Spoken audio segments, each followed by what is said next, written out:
Hey, this holiday season, you might be traveling, roaming, you might say. But those roaming plans cost a lot of money. Is this an ad for Rome? No, well, it could be Rome. It could be anywhere in the world, actually. Yeah. With sailing. Oh, like the NordVPN. place. Yeah. Oh, I didn't get it. The spot where Tell all us more roads lead about to, Rome. Jesse. Yeah. Colosseums. Exactly. It could be Colosseums. And such. It could be the Roman baths. It could be the triumphal arches, and there are many of them. Right. I was talking about Triumphal, yep. Yeah. Well, And while you're there, you can get some cell connection. that's right. Exactly. And you don't have to use sketchy Wi-Fi. And I'm not saying that Rome specifically has sketchy Wi-Fi. Oh, no. But every city in the world has sketchy Wi-Fi. And maybe you don't want to pay the costs for roaming charges or, unsecured Wi-Fi for obvious reasons. Well, here's a great solution. Sailing. It's your eSIM that you download once, and in 160 countries and 8 regions around the world, you're going to have access to your normal cell phone plan, which is great. Yeah. And you need that. You kind of need that when you're traveling, and usually the rates are like way, way less than your cell phone provider. Expand your empire. Well, maybe not that part. Explore someone else's empire, was I would in the say. script. So go to Saily.com/dangle to get a 15% discount on Saily data plans. Again, it's dangle at checkout. Download the Saily app or go to SAILY.com/dangle. Enjoy your traveling. Let's start the show. SDP, the Steve Dangle Podcast, with your hosts, Steve Dangle, Adam Wilde, and Jesse Blake. All right. Let me just start the show with a stat. Sabres haven't won a game in 10.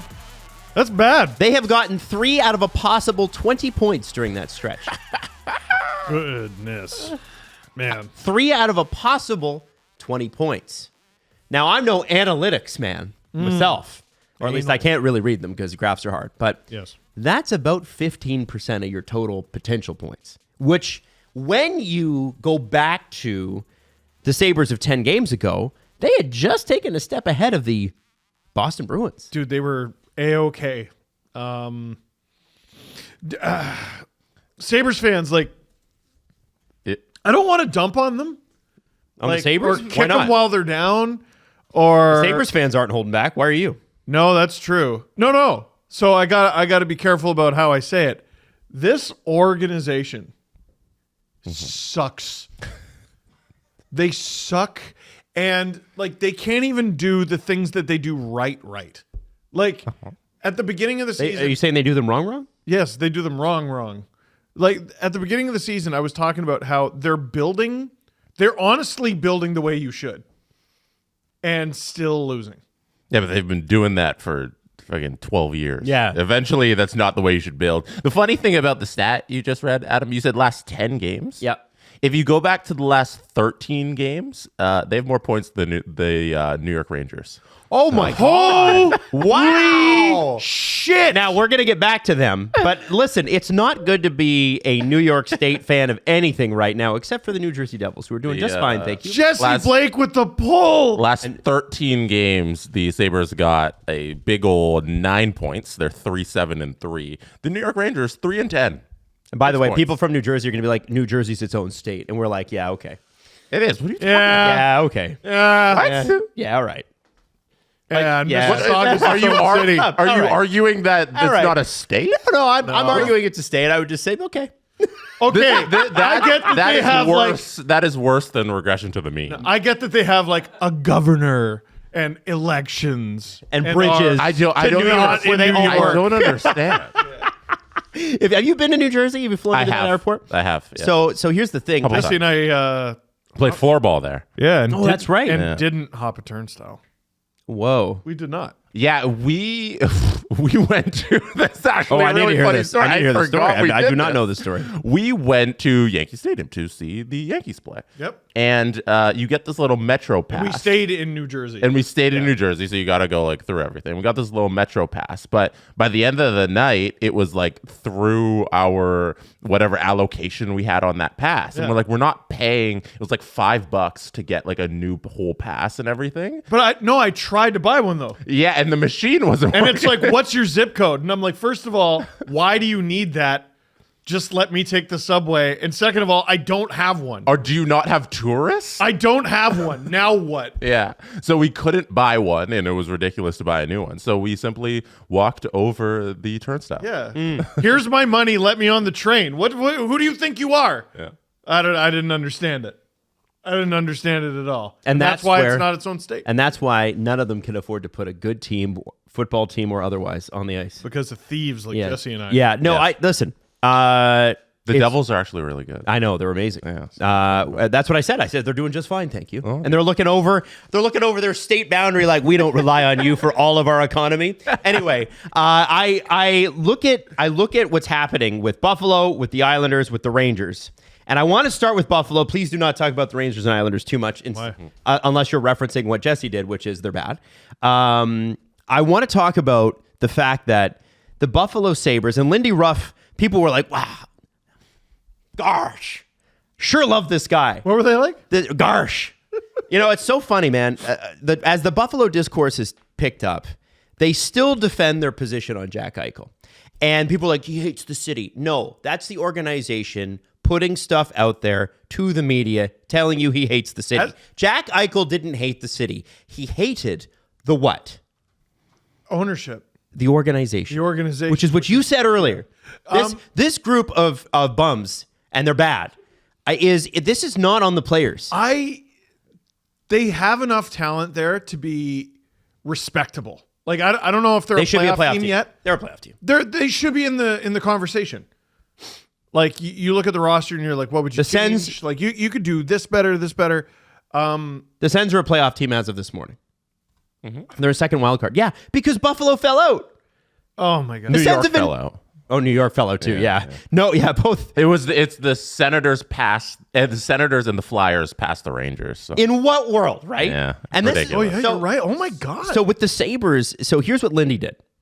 Lindy did what a veteran coach does, and you have to respect him for this. He said, I'm almost at a loss for words. It's on me to solve this. This is as tough a solve as I've been around, but it's on me to get these guys to the right place to win hockey games. Nobody else, just me. And that's great. He's going to take the bullets here. Good for him. But when Kevin Adams walked out a week and a half ago and took responsibility, and rightly so, in that press conference, which has turned into an absolute disaster since, that was supposed to be the hinge point. Hey, things were supposed to get better That's after that. Buffalo media for you though. That's why they can't win.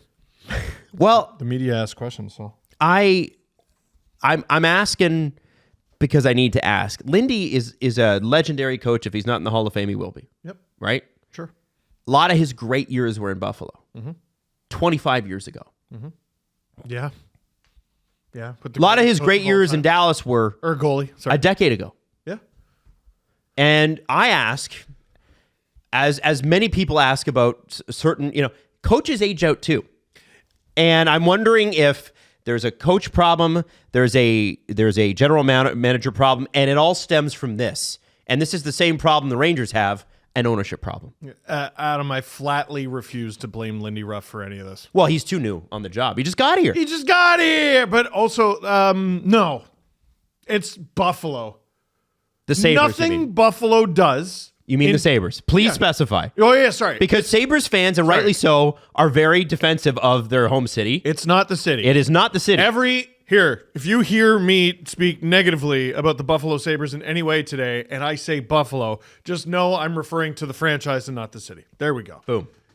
I flatly refuse. Lindy Ruff could be the worst coach in the league, and I would refuse to blame him. It's 2024. It is no head coach's fault that the Sabres suck. Nope. Oh, what about this player? Nope. At minimum, it's Kevin Adams' fault. But, it's ownership. It's ownership. It's ownership beginning, middle, end. They're the common denominator. They've been here the whole time. The team won't spend to the cap. Oh, because we don't want to. No, you don't want to spend to the cap. Just say it. Just say it. Stop making Kevin Adams, stop parading him up to the podium and having him look like an asshole because he can't speak truthfully, because he's got to take bullets for you. Well, I'll be honest with you. I think that there were Sabres fans that were upset. Terry Pegula has not spoken to the media in 5 years. He's about to. But there are health issues there. And I think that's why he hasn't spoken. Okay. And so he hires people to speak for him. And that's what Kevin Adams was doing a week and a half ago. Yeah. Was it a week and a half ago already? Yeah. Oh, yeah, because I heard it. It was already 4 or 5 days late when we did it That's last Tuesday. right. Yeah. It's new for me. It's like discovering an old band. Here's groveling GM getting absolutely destroyed by local media. Dude, I can't blame Lindy Ruff. I can't blame a player. I mean, I'm tempted to not even blame Kevin Adams. The common denominator here is real.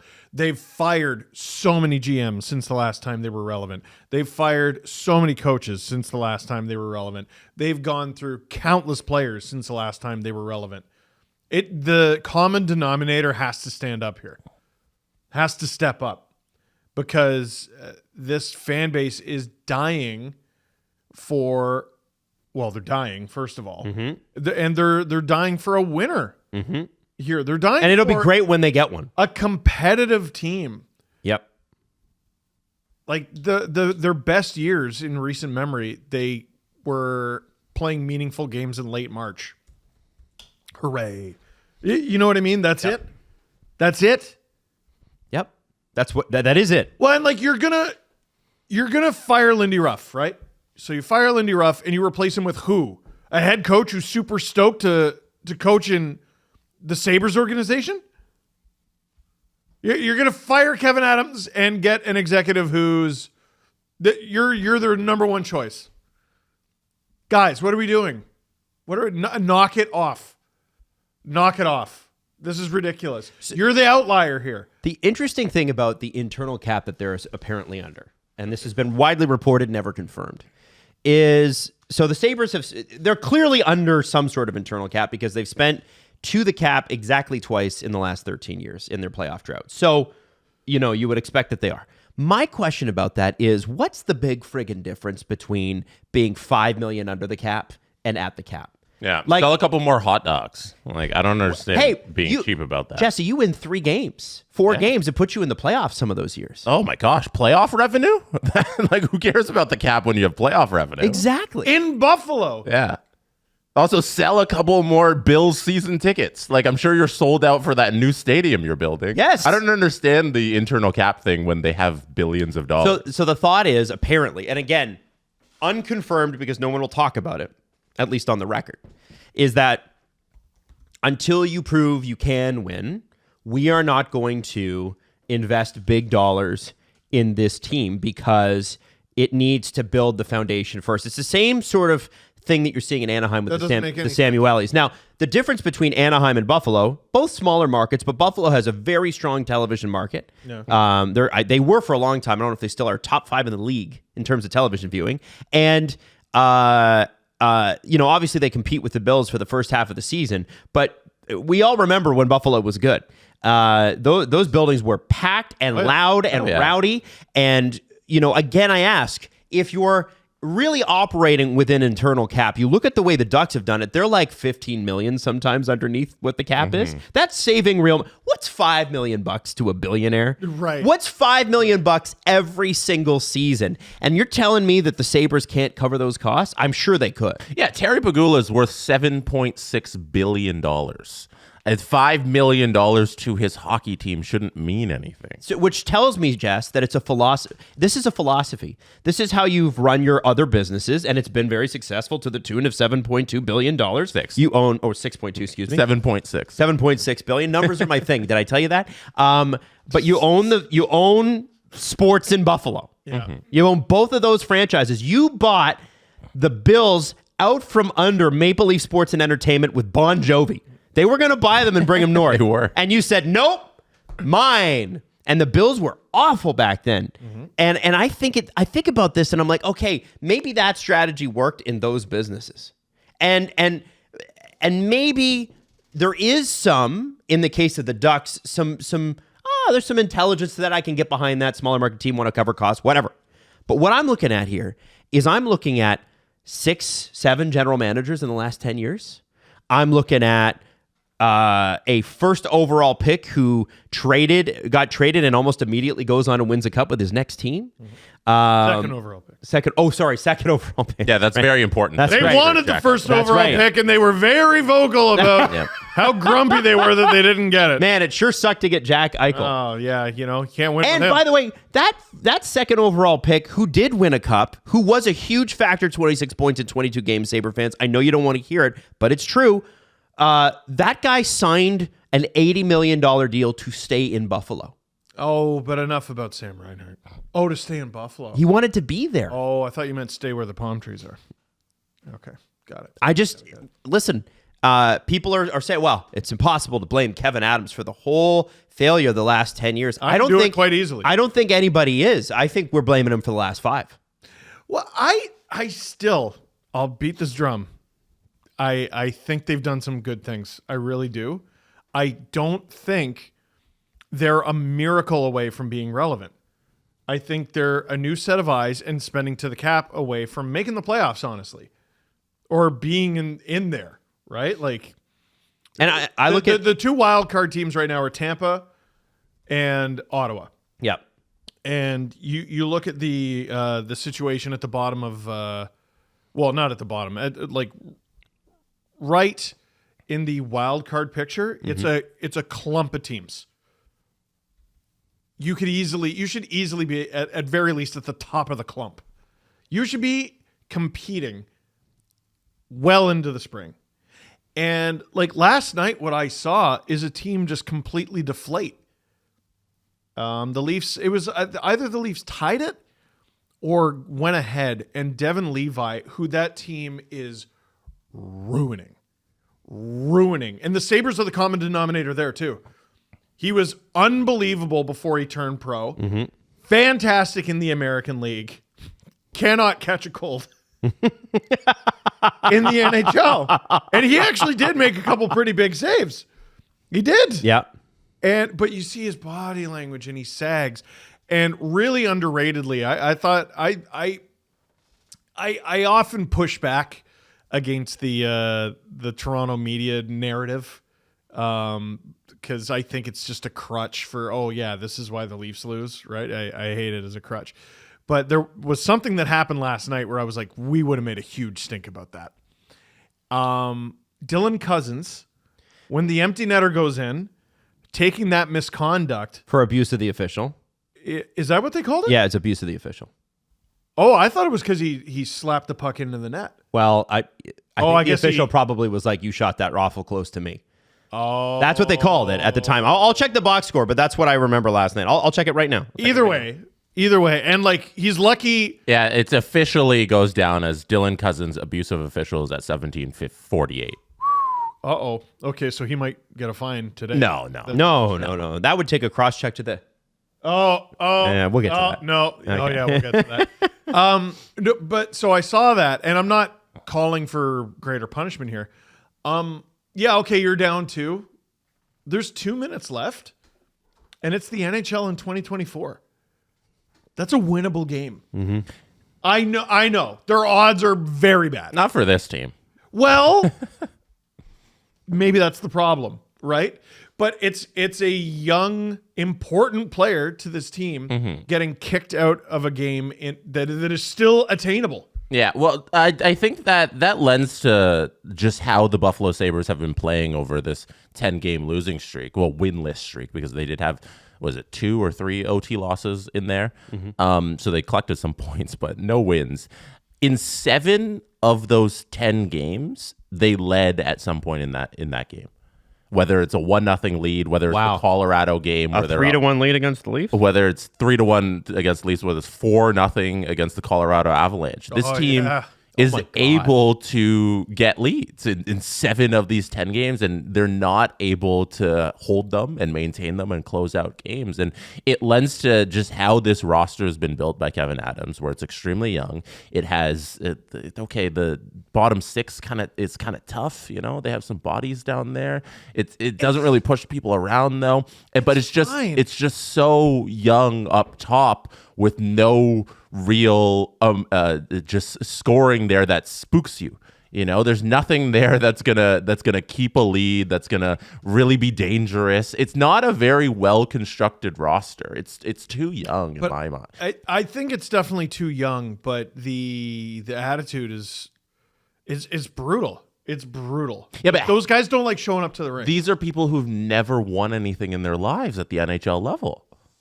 Not a single one of them. They've all been raised in this system of losing for 13 straight seasons. And when that press conference took place last week, guys, that we talked so much about, one of the things that apparently precipitated it was the lack of ability to get Jake Trouba to waive his no trade to come to Buffalo. Apparently there was a deal in place. And hey, there are palm trees in Anaheim, which is why we're bringing that up, right? I wonder with the Trouba thing, if it points to an organizational issue, which is, they've drafted and developed some great young guys. They got some guys like Tage Thompson too.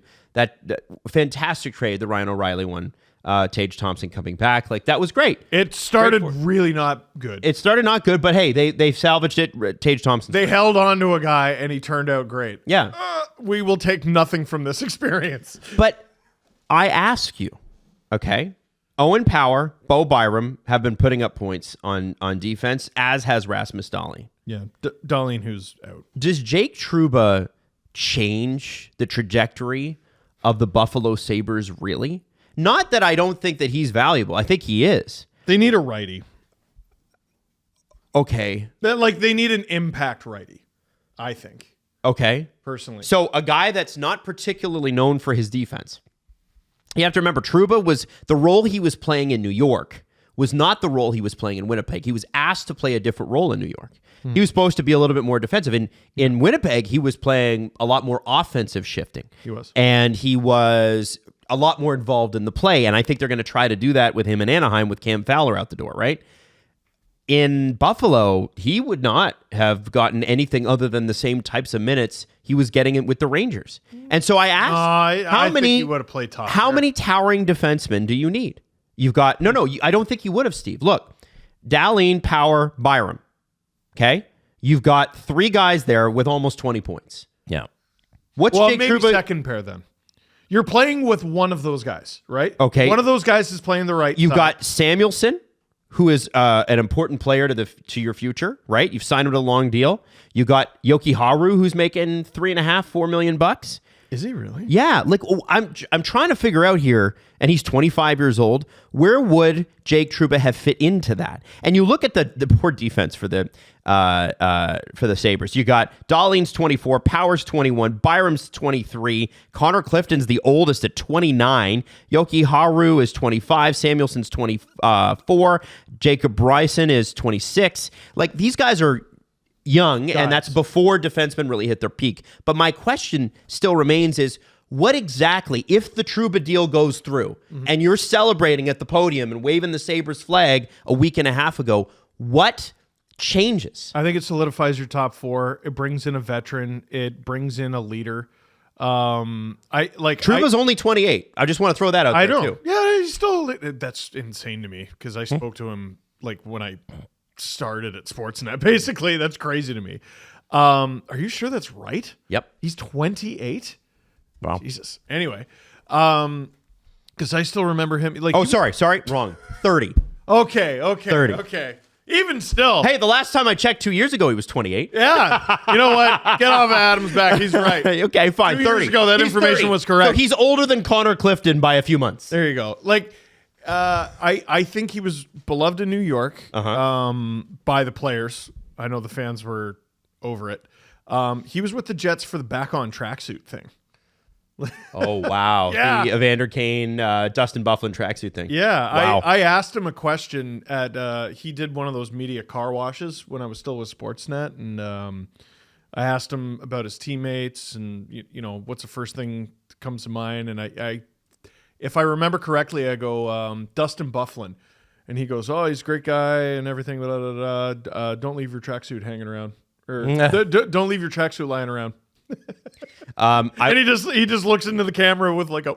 Adam, to your point on the defense of the Buffalo Sabres, like the way I've seen Bo Byram fit into this defense and their core, there's a lot of argument for he was redundant in that trade as well. Like that trade probably wasn't the direction they needed to go in at all, and they didn't really need Bo Byram. They needed Casey Middlestat. They needed Casey Middlestat. Because And Casey Middlestat right now could be a very useful piece on this team. And you know what that frees up Dylan Cousins to do, Jesse? Get easier minutes and live up to his deal. And a puck-moving young defenseman who's now an RFA at the end of this year who you have to give a bunch of money to isn't something the Buffalo Sabres needed for their roster and don't need going forward. It just lets that Kevin Adams isn't very good at his job. I don't hate that trade in a vacuum, but it's the wrong trade for the Sabres. Exactly. And I think they thought that they had better. Like, if the Sabres had Lucas Dostal, this is a different conversation, I think, a little bit, because then you can argue, well, they've built from the defense out. But if they don't have good goaltending from Ukko-Pekka Luukkonen, if Devin Levi's not progressing the way that they want him to, this is a problem, because you've got a lot of money wrapped up in that defense for a team with a reported internal cap, and you haven't figured out the goaltending situation. Let me throw this at you, too. Eric Engels, the Buffalo Sabres right now are in Montreal. So Eric Engels, friend of the show. Oh, I'm sure the story will go away then. Yeah, exactly. Right. Welcome to the not real NHL. He has a video of the Sabres in the hallway getting warmed up. Sabres have emerged from their team meeting and canceled practice at the Bell Center. Okay, so here's what I'm interjecting. The rumor this morning on 32 Thoughts is that Terry Pegula was in Montreal meeting with the Sabres. Oh. So that's interesting too. Just throwing that out there. Continue. His last few games, 900 his last game, 926 the game before, 821, 903, 878, 818, 967, 917, a shutout. He's had some good games. He's had some bad. The team shit around him. Yeah. It's just a miserable. Being a Buffalo Sabre is consistently, generationally, a miserable thing to be. Like always. Mm-hmm. The Leafs, at very least, get like stretches of the regular season where people are like, hey, what's up? Cool to see you. And then you maybe get yelled at in the spring. Yeah. You have to change what the Sabres are. So here's the question then, guys. What do you do? I do not hold back. I have God's ear today. Mm-hmm. Like, I have an opportunity to talk to the owner. I'm letting him know exactly how I feel. And this is another problem with having such a young team. Like, they might not have necessarily the fortitude to do this. Like, I don't know if I would have had the fortitude to do this at 23 to my boss. You got to let him have it. And what's he going to do? Trade you? Oh, gives a shit. You're going to trade me away from the Sabres? Oh no, what a punishment. You know what I mean? Let him have it. You have nothing to lose. Jesse, what do you do? I fire Kevin Adams. I fire Lindy Ruff. Clean house. You start fresh. Again. What can you do? Again. And bring in who? And they somebody better. Woodcraft's available. Anybody who is not, I think the people there is better than what you got. You know, it's not. He's proven he can't do this. Like, I don't know. You don't keep banging your head against the wall and be like, "No, Kevin Adams is going to do it. He's good. He's had enough time." You know who's probably circling, and here I think they missed their opportunity this summer. Don Waddell became available, who is a killer smaller market general manager. Mm-hmm. And Don sometimes isn't the guy making the decisions on the trades. If you ask a lot of people in hockey circles, Eric Tulsky, who's now the general manager of the Carolina Hurricanes, was a lot of the recommendations behind some of the great moves Don made. But what makes a great general manager is going, that guy's smarter than me, I better hire him. No. And I think that's what the Sabres need. They need that guy's smarter than me, I better hire him and her and this and that. Don Waddell would have been a perfect fit here this summer. And I ask you, like, do you go with, because the second runner-up in that conversation, who is now a consultant with the NHL, a paid retainer consultant with the NHL, is Ken Holland. And I'm not saying that's the right call. I'm just saying that most teams call Gary Bettman and go, who should I hire? So I have heard Ken Holland's name rumored With the Sabres? with another New York State team. No kidding. Yep. It's funny, Steve. You think Kevin Adams should keep his job? I'm not even going to beat that drum particularly hard. I don't think he's done a great job. For me, it's just who the hell do you bring in? If the Sabres can legitimately improve their front office and bring in someone with experience and blah, blah, blah, yeah, 100% do it. Get rid of Kevin Adams, whatever. But like the Sabres have shown us time and time again, that's not what they're about to do. So you stick with the guy who's not going to get you anywhere. I guess. I guess you're right. No, I'm not advocating for that. No, you don't stay sitting in your mess. You're Yeah. right. You're right. But if I'm a Sabres fan and as like just someone observing from the outside, all right, you're going to fire someone and bring in some other clown. Like, Okay, so then you think it's impossible?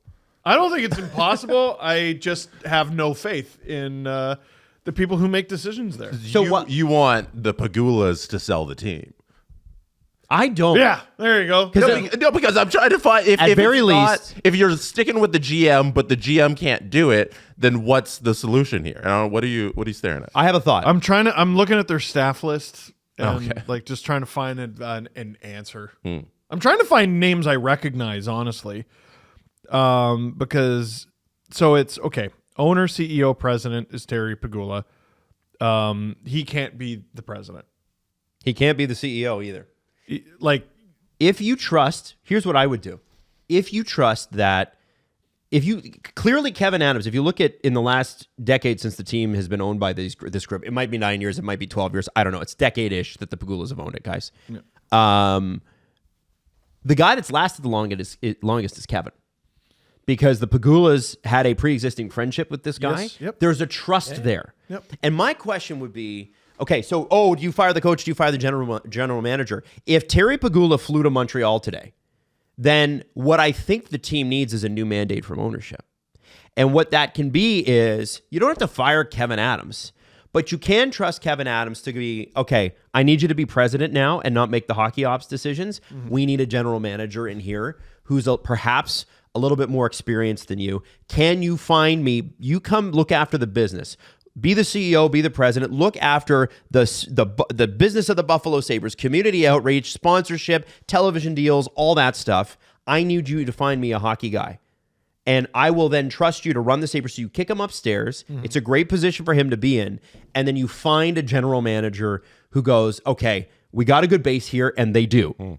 What can I now do? And then you allow the third thing, and this is the big one, spend to the cap. Did you know that happened with Kevin Adams before? Did it? Yeah. Kevin Adams used to be assistant coach of the Buffalo Sabres. What? And when they brought in, it was Ron Rolston to be the head coach. He got fired. Ron Rolston. He got fired as assistant coach of the Buffalo Sabres. And in that firing, they promoted him to senior vice president of business administration. So he's done it. And as far as I know, there's nothing wrong with the Sabres business aspect. Like, they're doing well. Sure. So just do that. But this is the guy who was your assistant head coach, and then he was senior vice president of business administration. And then eventually when the GM position came available, they gave him that post, and now that's where he is. And that's Kevin Adams' journey to this job. I don't think a lot of people know that. No, I didn't know that. So the senior most person in the Sabres front office, as I can see it, is Jason Karmanos, who I believe his dad was the owner of the Carolina Hurricanes. He was. Sure. And they sued each other for a bit. Yeah, he was ex-VP of hockey operations and assistant general manager for a long time. He spent some years in Pittsburgh, actually won a couple cup rings there. As That's their awesome. VP of hockey operations, gets bumped up to assistant GM. Then he goes to the Buffalo Sabres where he's assistant GM.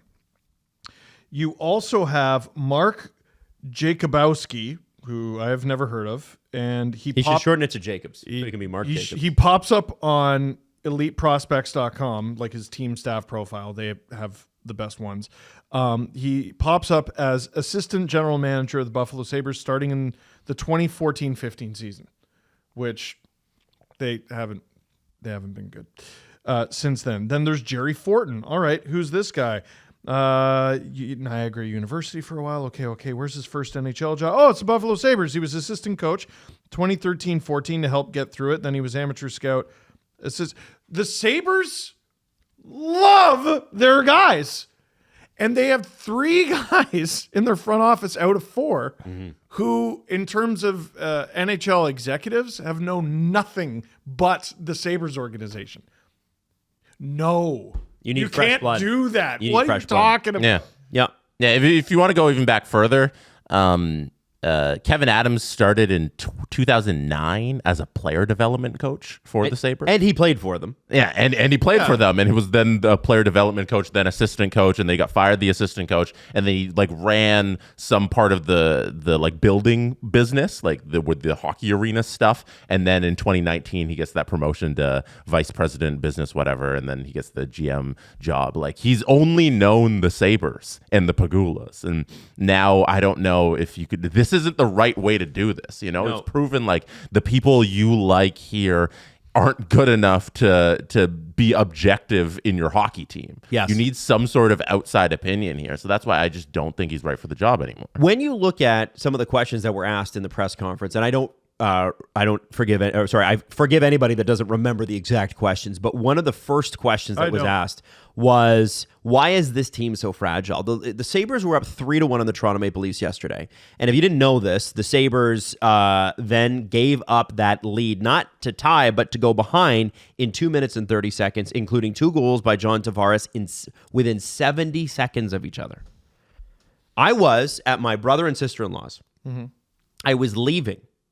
In the time it took me to say goodbye to everybody, put our shoes on, and get in the car, we turn on the radio to listen to it on the way home. The Leafs had gone from 3-1 to 4-3. I missed all 3 goals, which really sucked. It was pretty cool.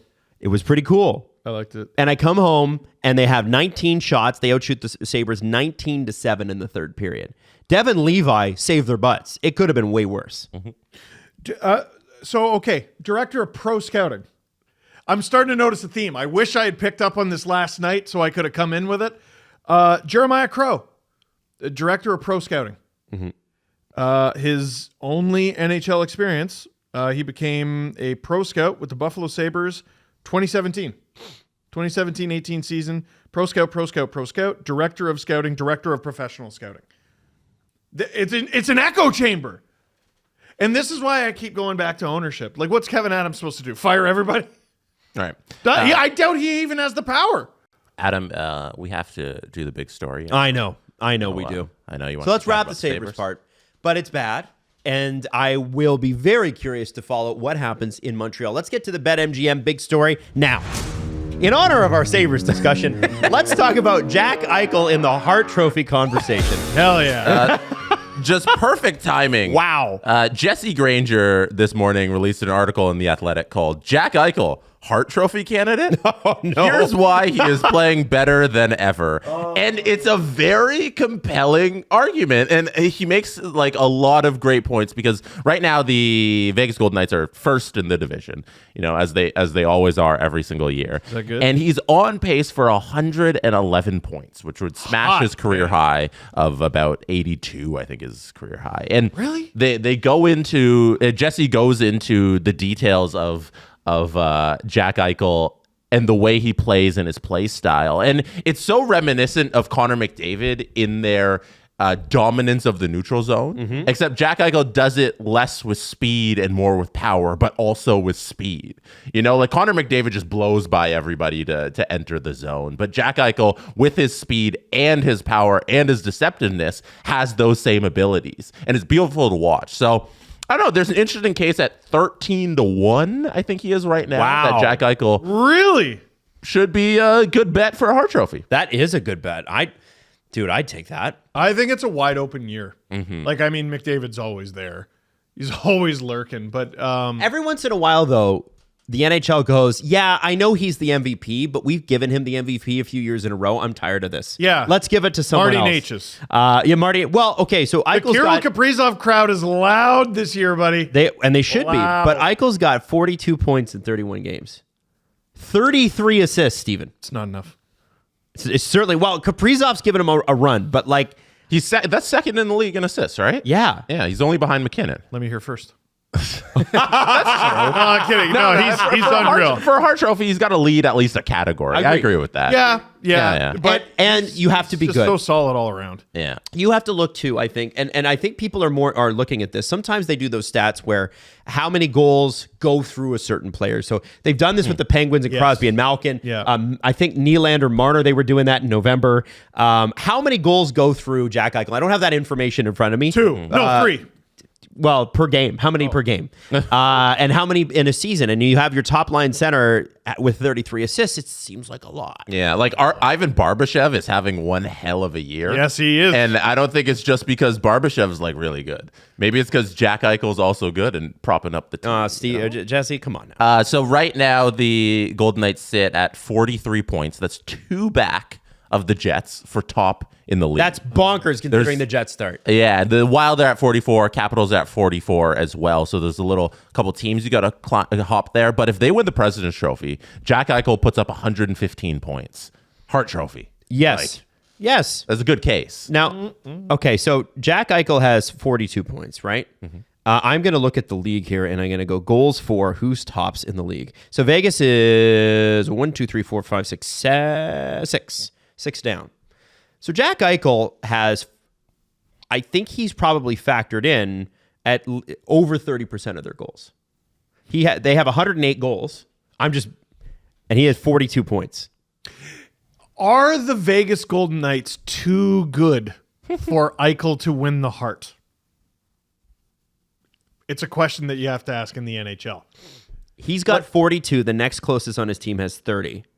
Remember, a lot of these awards have to do with expectation. A lot of people expected the Golden Knights to be here. Not nearly as many people expected Minnesota to be where they are. And that's why I feel like Kaprizov is going to steal more votes than Eichel. Right? I'm not saying it's fair or one is better than the other. Yeah, no, I got it. All right, listen. I could totally see that. I think if you look at the forward group around Eichel, you'd be just as impressed with what he's doing as Kaprizov. Oh, Mark Stone's been out. Yes. Oh, I understand. He hasn't been around. The center depth is never like stars down the middle. It's kind of just Eichel and Carlson and whoever they throw out there. So I don't know. I'm very impressed with what he's doing this season. No, he might. I won't be surprised to see him get a nod. Nom. Nomination. Yeah, not a nation. All right, to wrap this up, Top 3. Are you on a 13-1? Are you dropping $2 on it? What would that give me? Let me get you $26. Yeah, I want $26. Yeah, okay. All right, Jesse, are you taking that one? Yeah, if the Vegas Golden Knights can win the President's Trophy, I think Eichel's got a real good case at the Hart Trophy. All right, well let's see how it all plays out. Steve wants $26. We'll see if it happens for him. BetMGM.com/dangle. Look at that. He's got his own way in. BetMGM.com/dangle. For terms and conditions. And obviously, the best odds out there because BetMGM is an official partner of the NHL in Canada. So I think it's important too we talk about the Leafs because they have not had the best go the last couple of weeks. And to start, I want to put the stat up for you. And this 5-3 in their last 8. I know it's funny because but they've stunk. They've stunk. And so Saturday at 5:45, Sportsnet Stats puts out this. Jesse, I'm going to throw this to you. I should have thrown it to you earlier. I'm sorry. You just read it. It is going into this weekend where the Leafs are in comparison to their past 6 season averages. So in 24-25, going into this weekend, they have 18 wins. The average is 17. They have 38 points. The average amount of points is 38.5. Their goals per game is actually down a little bit, 2.93 to 3.38. And then their team save percentage is up by 1 point. Oh, jeez. 9-12 to 9-11. Now, I want to throw out there are a couple of things that stand out to me. The first thing save is percentage is very surprising. It's not to me, though. No? Because if you look at some of the years where their goaltending really faltered, it didn't falter in November. it didn't falter in October. Jack Campbell had a crazy November like a few years ago, and they were talking about going to the Olympics, and we're like, how do you not include Jack Campbell? I now do he remember was that. bad the rest of the way. Well, and I wonder about the Canadian bubble season, because that wasn't in the fall, but the first 29 games, I think his crazy win streak was in the middle of that. So that could make some sense. I wonder too. I'm looking at this and I'm thinking, the way that they have changed the game in terms of how they played has been different. But there has been a lot of conversation this weekend about both games and how they went. And if Toronto had lost to the Sabres yesterday, it would have been a real ugly day for Leafs Twitter. It would have been bad. And it wasn't great after the Detroit loss. And I'll be honest with you, after the stream, I said it. I was like, for me, that was a game that they did not get up for and they should have. And we can break that down in a second here. But one of the things that really stood out is the conversation surrounding Max Domi. And I think the Max Domi conversation speaks to a broader thing, because what's happened is a whole bunch of guys have come back to the lineup after this team was doing really, really well with essentially Tavares, Marner, Nylander having to carry them through and carry most of the offensive load through November. Yep. And they won 7 of 8, and it was quite the story. And also they had a bunch of time in between games, right? There was like one game where they played, or 1 week they played 2 games. It was ridiculous. Yeah. And now they've had to play a lot of games in a short amount of time while taking on guys who were injured and injured early enough in the season where maybe their roles weren't quite cut out. Max Domi, Bobby McMahon, Nick Robertson had a tough go. Underratedly, Max Pacioretty was just starting to get established and then got hurt for like a month. That's right. And so I think there's a couple of things when we talk about Max, but we talk about the Max Domi, that is. There's 2 Maxes on this team. But I think that there is a thing with Leaf fans where we sort of forget, and I think this could be all fans, and you can be forgiven for this. When a player comes back to the lineup, Matthews specifically people were having this conversation about Matthews last week, Domi this weekend, where he had gone, basically since game 2 of the Boston series since scoring. Insane. So that's 8 months or something like that. Max Pacioretty, when he came back, people were somewhat critical of his first couple, and then he scored goals and everybody's off his back. And what happens when you have a player come back to the lineup, they're not up to game speed. First period against Detroit, I was like, oh, Bobby. And then the second 2 periods, I went, hey, Bobby. And people are like, well, how come you can't get up to game speed? Like, if you're not ready, don't start. The reality is, unless you're playing the games, you're not going to be up to game speed. No one ever understands. I was talking to a friend about this yesterday, like first half of a back-to-back versus second. And I think it's applicable to this, like getting up to game speed. Like, well, no, they shouldn't be tired on the second half of a back-to-back. They're pro athletes. Okay, you're not going to believe who's on the other end of the ice. And you're going to be embarrassed when you find out. Is it pro athletes? Yeah. That's crazy. Rested pro athletes. Yeah. So when Max scored yesterday off of a really cool behind-the-back pass from Nicholas Robertson, who'd sat for a week, and you could see it come out of him, right? Just the raw, I did it. Robertson has been on the ice for some of the best celebrations. Yes, he has. And weirdly enough, that line, who during the stream on Saturday night, I was like, that third line of Mitten, Robertson, Domi, I'm watching that. Not Robertson, Mitten, McMahon, Domi, I'm watching that. They switch out Mitten, they put in Robertson, and hey, smart thing to do on a back-to-back because you get fresh bodies. And Domi to the middle. And Domi to the middle, and it looked good. It did. It looked like something I want to see again. There are reasons to think it could work. There are reasons to think it won't work. They were good enough that I want to see it again. They got the Leafs' first 2 goals in a game where they were dead. It took Max Domi 22 games to score his first goal in 23-24. It took 23 to score in 24-25. It makes no sense. And he hadn't scored a point since, I think it was October 21st. I think that was right around the time he got injured. It was a Montreal game. Remember, Jesse, that you were there, that you texted us. You're like, did that Max Domi thing make it to TV? Yeah, this is when he got trucked in the middle of the ice and nobody noticed. Yeah, Newhook got him. And no call, no nothing. No call. No, it wasn't. Nobody didn't make the broadcast. Remember, I had to show you the screenshot of the corner of the screen where he got completely blindsided. Happened to a Leaf. It's fine. Yeah, it's okay. Fine. Yeah. Yeah. So anyway, George. I think Max was injured. And then I think Bobby was injured. And I think Matthews was injured, and they came back, and it took a couple games to adjust, just like it did with Pacioretty. And it doesn't matter that the overall talent of the lineup is better. These are human beings, and when you're playing with someone different, you have to adjust. And you don't have that thing in the back of your head where I know where this person's going to be because you haven't played with them. And this third line is completely new. Yeah, completely. We've never seen this before. No. It's not like Pacioretty stepping back in next to Matthews Marner, who have built-in chemistry for a decade, or Tavares Nylander, who have built-in chemistry. And by the way, I love Pacioretty back with Tavares. Yeah. I just love it. It's not easy to do.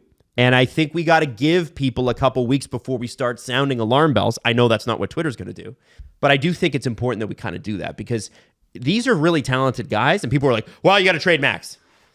You got to trade Max? For what? Oh, yeah, the guy hasn't scored in 25 games. Okay, let's trade him now. Nearly $4 million forward, first year of 3.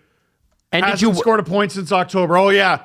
The line will be out the door of suitors for... Shut up. And did you watch the playoffs last year?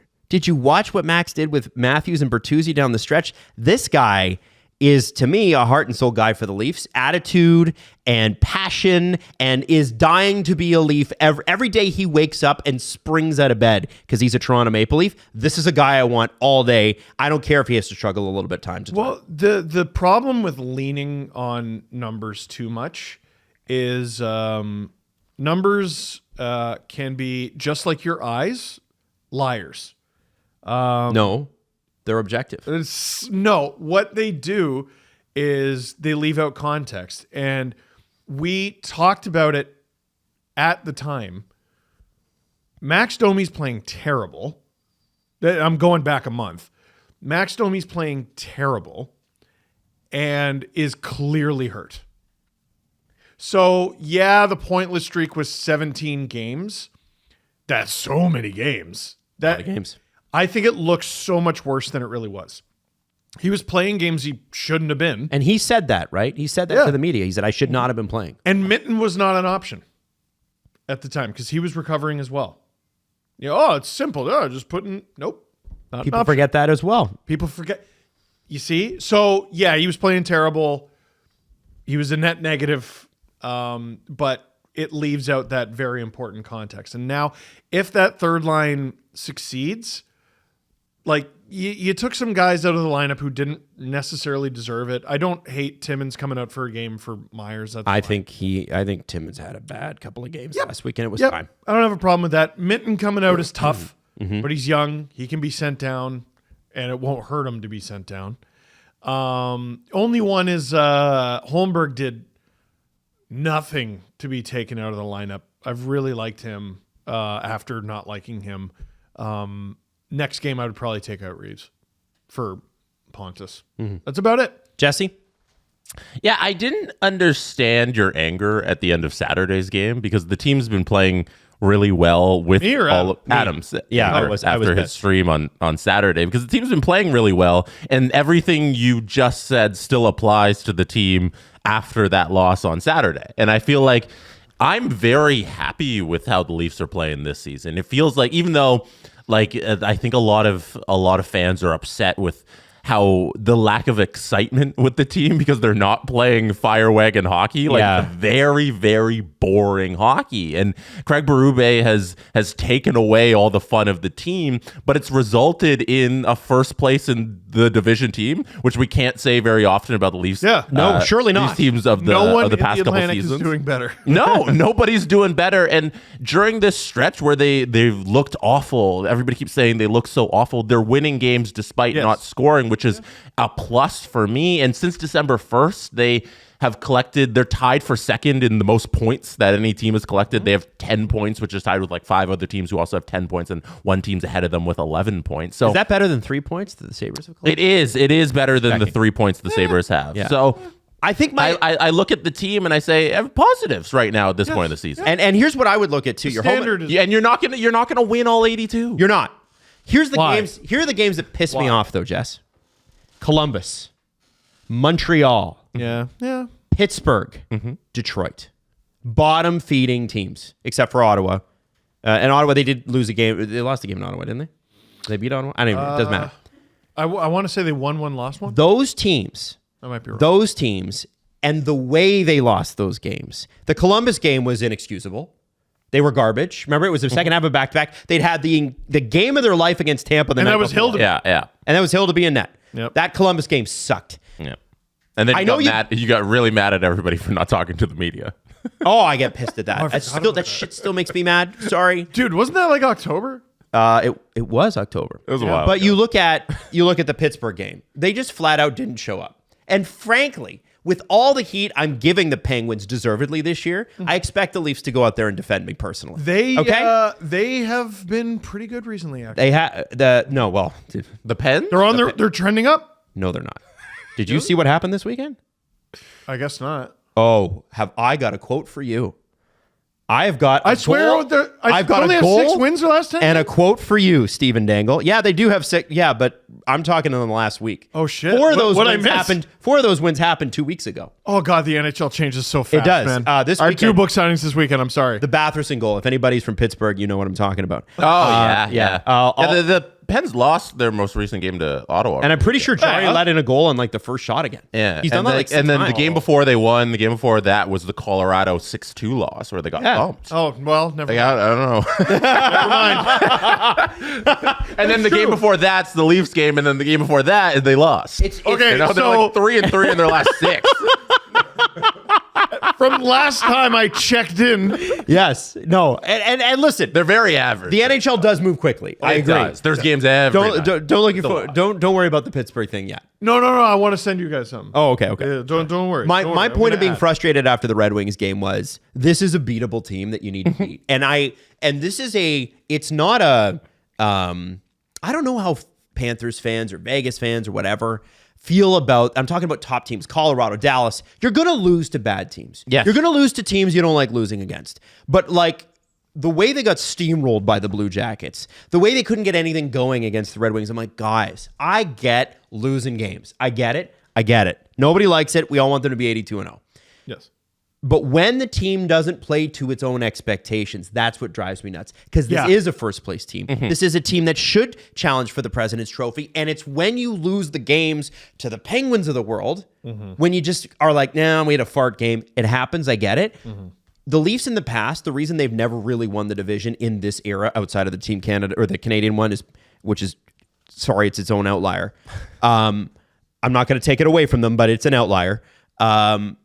The reason they haven't done it is because they yield to bad teams. Right. When you yield 10 to 12 points per year to a bad team, it takes you out of the running to win a President's Trophy, win a division, get top seeding, make sure that you got home ice advantage should you make it past the first round. Yep. That's the part that bothers me. So I was momentarily frustrated.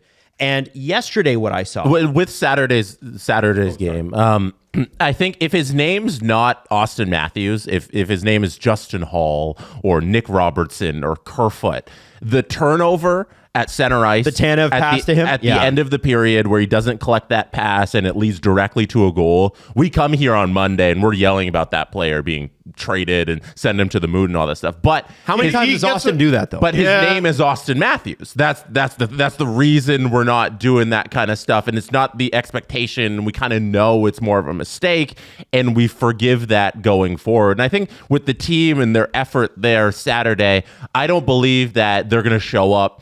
If it was a 7-game series against the Red Wings that started on Saturday, that might have been game 1, but I trust this team to win 4 out of that 7. I agree with you completely. Even 5 out. I think, because you're always going to lose a game that you should have won in the playoffs in a round. I look at Matthews and I'm like, if that's Alexei Kovalev, who was not interested in defense, but was probably the most talented player of his generation or one of. Yeah. I'm pissed about it because, dude, what the fuck? And he did that so many times. Austin and Mitch and John and Willie to a smaller extent are defensively very responsible players.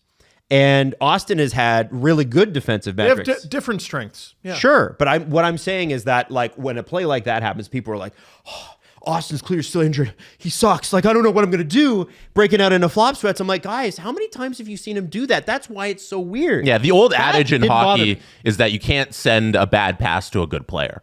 And we saw an instance where a great player received a terrible pass. He bottled a pass. He fucking bottled a pass, but that doesn't happen. Like, there's Yeah. a reason that's an old saying in hockey, is because this is a 99th percentile thing to happen to a generational player like Austin Matthews. One of my favorite things about starting to play hockey is it's actually made everything they do so much more impressive. And like there was like such a mundane play the other night where someone passed it directly into Marner's feet. And he kicks it up to himself like full stride, head up. You can't do that? Not in digit. Fuck no. And I was just like, God, you're so impressive. You should work on your feet. I should work on Work on your feet. All right. All right. I don't know. Mr. Okay. Friggin- All right, Jesse. Friggin' okay. All right. Jesse. You're skipping hockey doesn't make you better. No, it's true. It's true. I've missed a few skates recently. Yeah. I'm falling behind. You are. Yeah. Getting past. Maybe you'd be a little better at your feet work than Damn. It's true. It's true. Wow. My odds of making the Leafs they're plummeting. I'm sorry, with Steve. the injuries, you would have got a call up, but they looked at your game and said he's not trying lately. Yeah, with Austin Matthews' goal last night, he's officially scored 50 regular season goals in a calendar year for the fourth time in his career, doing so in consecutive years. No other player in Leafs history has achieved that feat more than once. Matthews? Yeah. You mean against Detroit? Yeah, sorry. Oh, okay. a bogus stat. I think 50 goals in a calendar year is something. I think it's something. If it's anything. Wow, really? Are you guys that hardcore? The NHL PR put that out. I don't know if it's anything. It's fun. It's fun. It's fun. Does it mean anything? Do we put that on the Hall of Fame resume? He scored 50 fucking goals. How many? Hey, Man. okay. 4 times in a if row. Colin Campbell is allowed to be like, hey, I coached these dudes who became GMs, which means Hey guys, I upgraded our video replay from VCR to DVD. like you really claimed responsibility for Steve Yzerman. Like oh my God. When do we ever evaluate anything with hockey in a calendar year? There's a reason they play a season. Like from 0 to 82. You know what, Jesse? Yeah. You know what? I don't know. How many games are there in a calendar year? There are 82. Right? Yeah. Oh, the calendar it varies. Yeah. Yeah, but it would be around. It depends on how many you play from October to January that previous season, right? Yeah, but it's about the same. In theory, It's going to you be could within play 78 to 82. Yeah, in theory, Right, you could right. play like 90. Yeah. Yeah. Right? Yeah. Plus the playoffs. Like, are they including Are the we playoffs in diminishing there? 50 goals 4 straight calendar I years, think it's sir? Yeah. ridiculous. You know what, Kinda- chat? kinda dumb. There's no chat. Comment section. Can you back me on this? I think You know that's what, a great- chat? That's a great freaking All stat. right, chat. All right, chat. Stupid Like stat. bomb us. Like bomb. All right, like Spike. Let's go. I want to say Not this. cool, but like, I don't know. The other thing that pissed me off against Detroit that they didn't do against Buffalo is the Leafs. Get cross-checked in the teeth. Well, we'll get to that. The Leafs take a lot of penalties. And I had Drew look it up while we were on the stream, and they are the 4th most penalized team in the NHL right now. Well, I bet they get a lot of power plays though. They don't. And people are like, hey, why are their 5-on-5 numbers, or why are they not as great as they used to be? Well, when you take a lot of penalties, kind of throws off your 5-on-5 game, doesn't it? I'm kind of annoyed by it. And the problem I have, and Steve's going to be like, well, conspiracy. I think that they're taking a lot of stupid penalties. I think there's a lot of grabbing sticks and grabbing guys and, around the waist, like basic shit I think that they can clean up. And I know that the Leafs are going to listen, the reality is the Leafs aren't the real NHL. Sheldon Keefe said it. There's a bit more of a spotlight, especially on a Saturday night for a referee, and they're going to be either not blowing the whistle at all or they're going to be calling it super tight. You're never sure what you're going to get. Fine. Know that and stop doing the stupid shit that puts you in the box. Well, I can't remember if we talked about it on the podcast, but I was trying to think of the minutia, and you always hear look at the game notes, right? Colby Armstrong told a great story about that. Look at the game notes, kid. I think part of preparing for your opponent is looking. I mean, you're always looking for guys you can expose. And how can you expose them? Can I get around this guy? Can I overpower this guy? Can I sucker this guy into taking a penalty? Good And call. I think it was Robbie Fabry on the Ducks. Okay, he's on the Ducks, right? There's been so many games recently. I think it was Robbie Fabry on the Ducks, gets into a puck battle with Simone Benoit. Benoit reaches around him, So he's already Yep. asking for it. He's asking for a holding call. Fabry chicken wings him. Yep.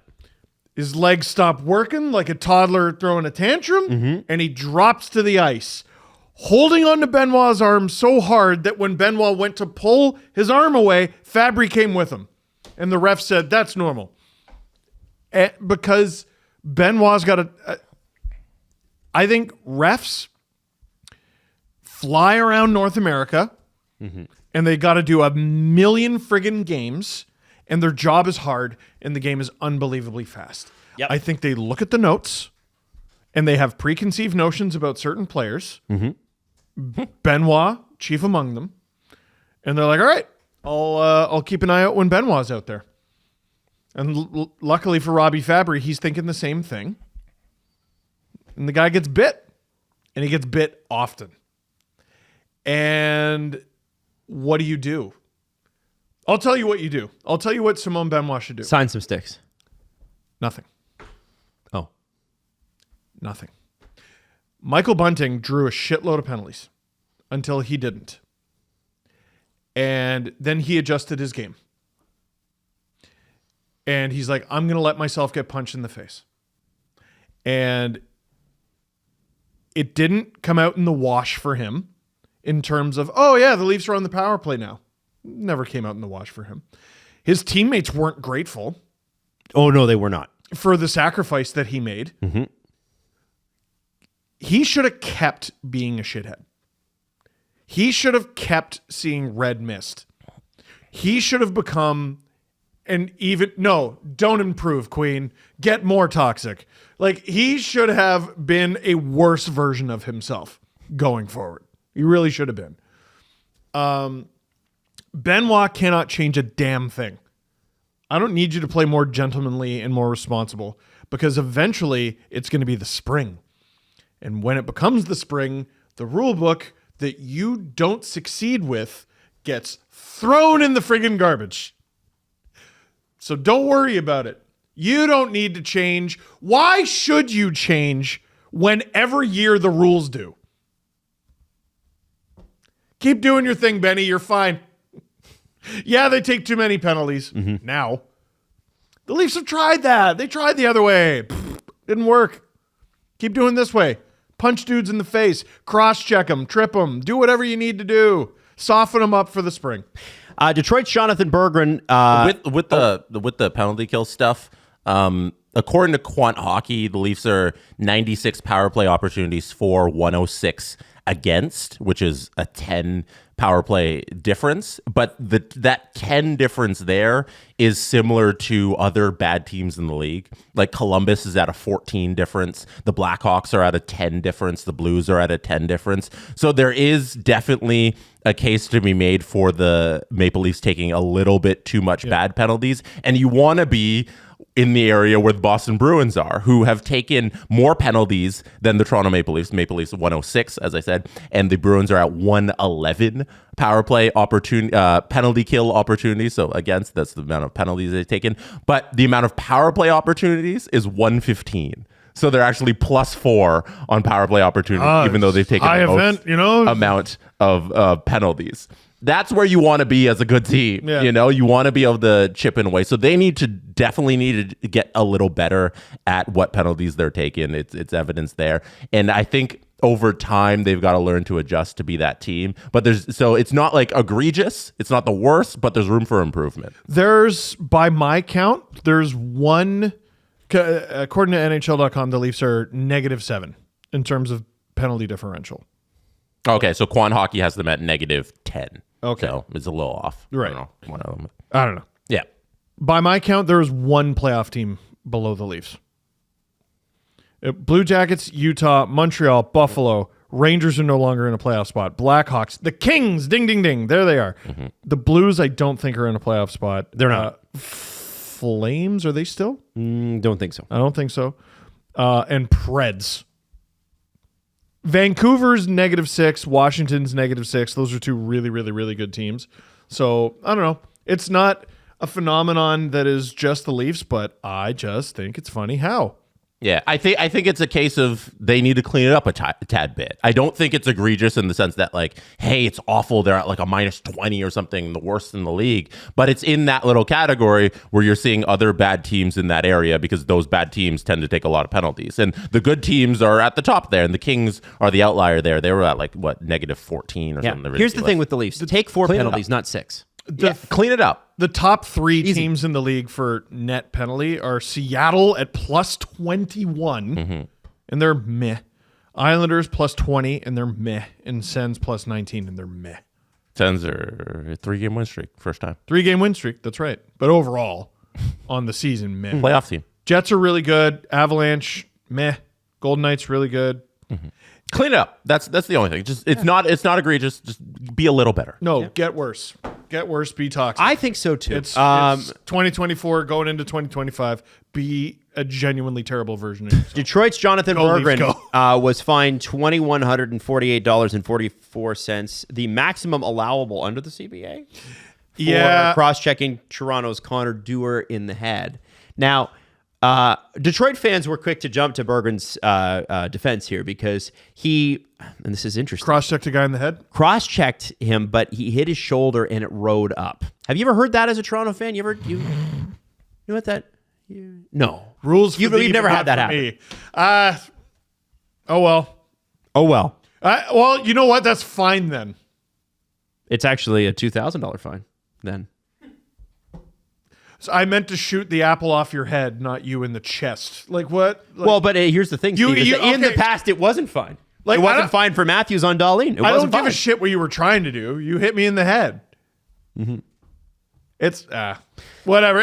Listen. We'll move on. I think but- Leaf fans would be a lot more up in arms if this wasn't exactly what we expected at all times. Yes. Failure. Craig Berube on Anthony Stollers. We got good news on him. Day-to-day right now. Didn't go on the ice, but we'll see tomorrow if he can get out there. A reporter, probably Jesse, asked, do you expect him back this week? And when Jesse asked this, I don't know. It wasn't me. It wasn't Jesse. Definitely Jesse. Yeah, I do, but he's got to get on the ice. It was good news overall. Let's just leave it there. Now, what's interesting about this is because they put him on IR, he's not able to come back until Friday's game. And the Leafs are playing Wednesday, Friday, Saturday, and then Monday before the Christmas break. They have a back-to-back every week this month. Yeah, jam-packed December, but you get the luxury of having most of November off. Yes. Yeah. Played one game in like 8 days. They'll take it. And is it January or February? There's 1 month where the Leafs have one home game. Oh, no way. Probably January because the league is off for like a week and a half. Yeah. Let me see. It's freaking nuts. It's not January. They no. do have a ton of games. February, they're on their Western road trip. Then it's the Four Nation face-off. They play one game at home, and then they go on another road trip. Oh, sorry. Yeah, Four Nations is in February. My bad. Yeah. That's Yeah, what I meant. Leafs, by the way, have the best home record in the NHL right now. They are Really? 14-4-0 away. They're 5-6-2. But They're below 500 on the road? they are because of that Detroit game. They're 2 games below 500. Damn. If you But don't, their home record is so cracked. it's crazy. Holy That's cow. actually really good though because you kind of need that. If you're going to have home ice advantage going into the playoffs, you probably want to be good at home. Yeah. I'd prefer them to be, again, I want them to win all 82. And it's realistic and reasonable that they win all 82. Boston almost did a few years ago. Yeah, they did actually. Yeah. So anyway, I thought that was that's interesting information. If you're not wearing Dewar jeans, what are you doing? Put your butt in a... That was terrible. That Put was your actually butt- really. I actually like that. Thank you, Jess. What are That you was good. doing? What are you doing? You know what? When Jesse says it, it works. You know what? I don't like this, but I do like. What Dewar. are you doing? I love their jeans, and I love their other clothes too. They have other things, but here's the thing: Dewar is committed to sustainability because, and I mentioned this the last time we talked about it, we have enough clothes on planet Earth right now for the next 4 generations. Fast fashion is a problem. It's taken over, and Dewar is committed to sustainability. So not only do they make clothes that look great, performance fabrics, things that help people like me, if you're wearing their jeans, the jeans breathe. You're not going to have that sweaty back knee thing. You know what I mean? I can attest to this because I did 2 book signings this weekend wearing my Dewar jeans. There you go. Hey, there you go. So here's the deal. They're committed to sustainability. They use recycled materials and plant-based fibers wherever possible for natural breathability, softness, and moisture absorption, important for guys like me.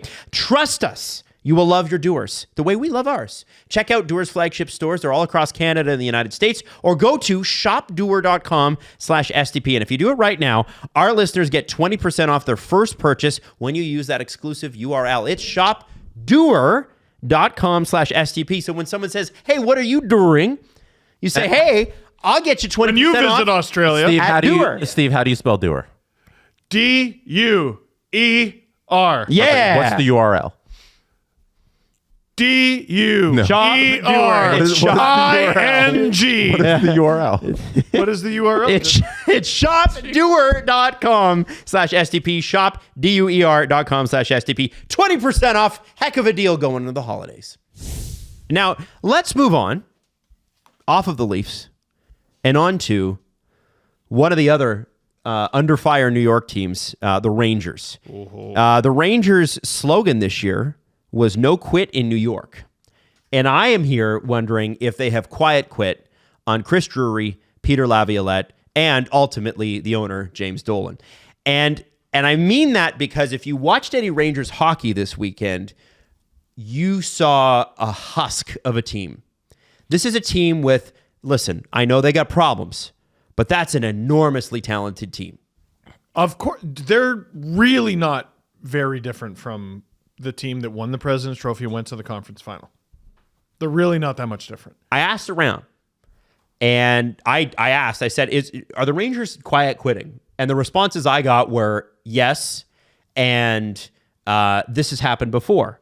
Mm-hmm. And what somebody pointed out to me was Pete DeBoer in that one season where Vegas missed the playoffs. Now, they had some goaltending issues that year, but they had done some pretty vicious things. That's where the Vegas sort of viciousness was coming out. Mm-hmm. And now we just sort of expect it of them. It's their brand. Mm-hmm. But players can quit on management. And the thing about players quitting on management is Drury might have another trade left in him today or tomorrow.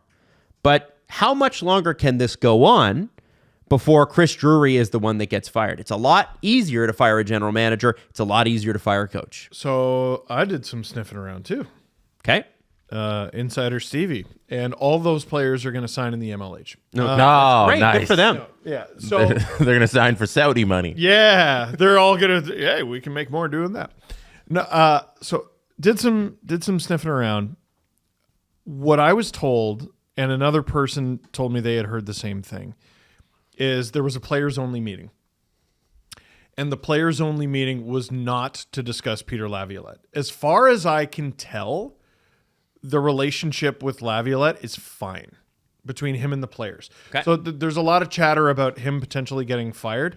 I don't get the impression that they think he is either the problem or their main problem. Like if they do think he's a problem, he's not the main problem. Their main gripe was Chris Drury. So the Rangers are... It's so rare that you hear a team collectively having a problem with management.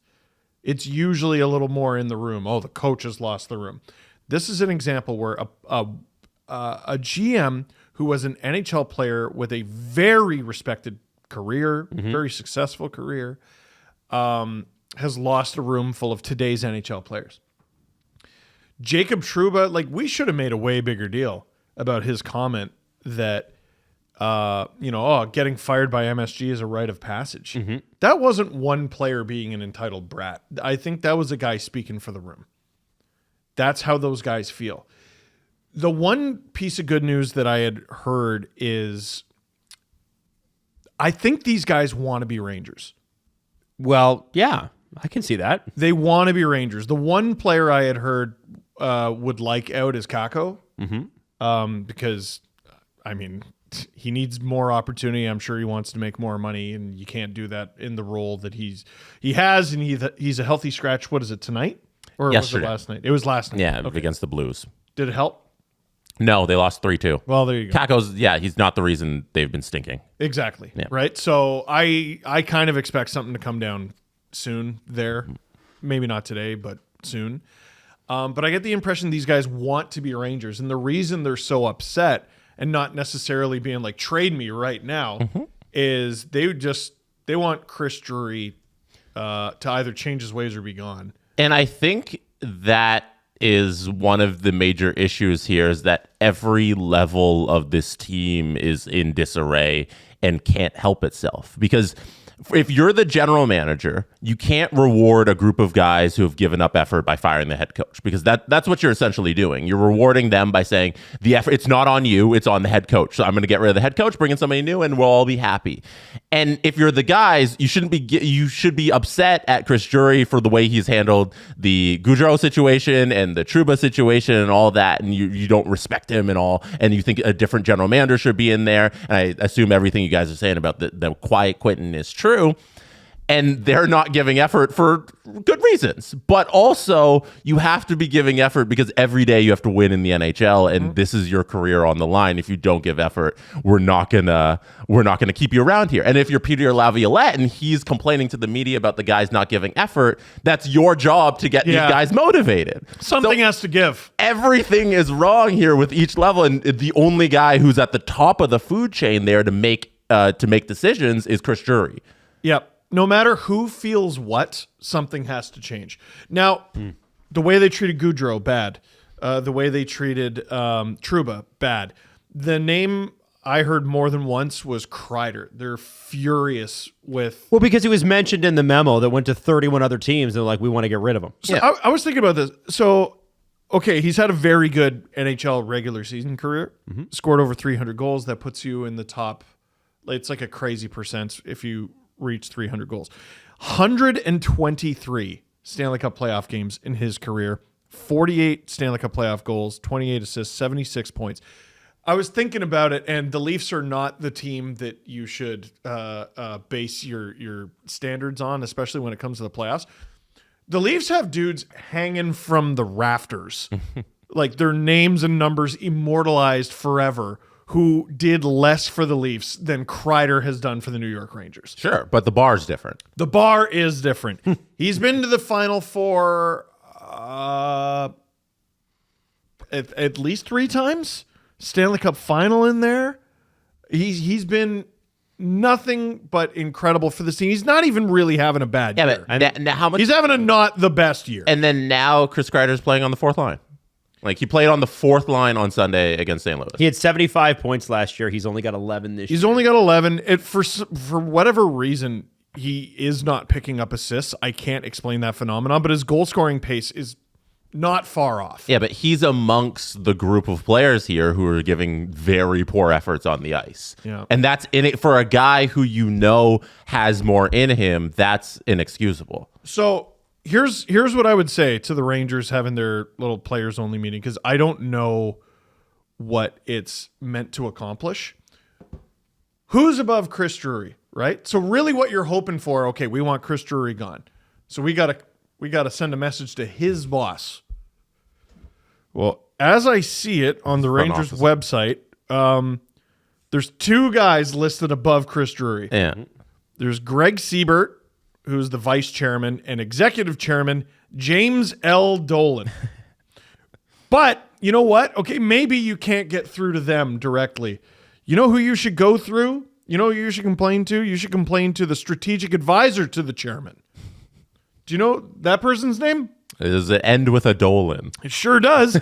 Quentin Dolan. Oh, there you go. His son. Yeah. Guys, legitimate as your gripes may be, I think you're screwed here. Yeah, I think the best thing here would be to play good hockey. Play out of it. Play your way out of this thing, because the coach isn't getting fired because the GM's not doing that because you hate him, and he's not relieving the coach because you want that done. And the GM has all the power here, unfortunately, even though I believe like the way Chris Jarry has acted recently and the moves he's made in constructing this team, I don't think he's probably the best fit for this role going forward. But it doesn't seem there's an avenue to remove him from that post. No. So the only thing here is if you want to stick around in New York, play better hockey, unfortunately.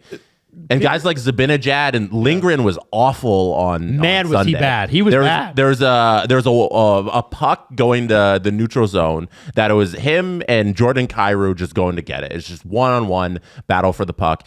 And Lindgren loses that battle, results in a breakaway for Kyrou, who ends up scoring and putting up the Blues 2-0. And Lindgren was the most vocal coming out of Saturday's loss, 5-1 of the Kings, being like, we're getting outworked. We need to win all these battles. And on Sundays, the guy's losing the battles. And that stuff is so disrespectful to the fans there that are rooting on this team. I hate this crutch, and I don't like doing this. You've watched him a decent amount. Yeah. Is he hurt? Lindgren? Yeah. I don't think so. Also, I don't care.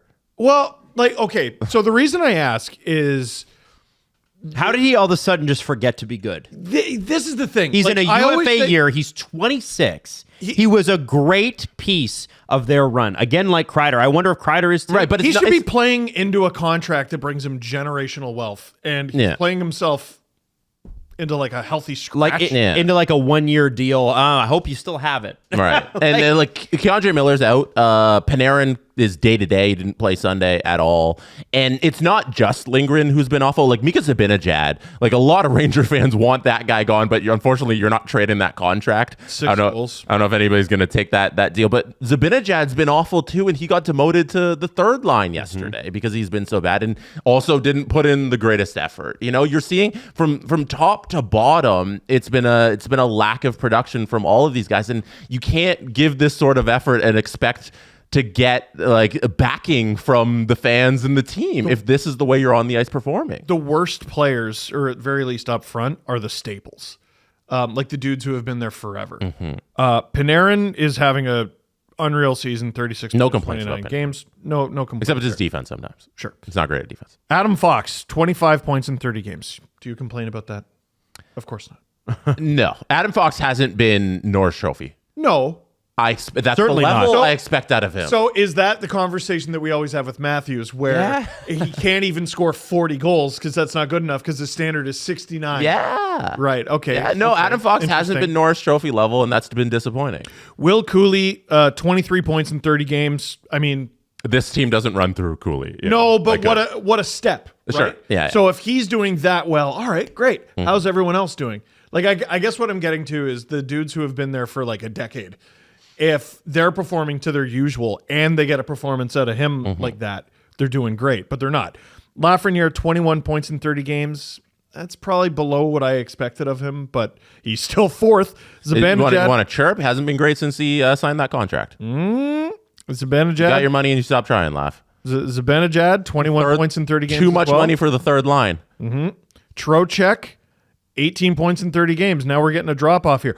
Riley Smith, you know what? You got him for pennies on the dollar. He's scoring at half a point a game. Actually, a little bit more. That was the correct free agent acquisition by Jarry. I'll give him that. That's what they needed. Some winger help, and Riley Smith should have been perfect for that role. He should have been perfect in Pittsburgh too, and it makes me wonder: Yeah.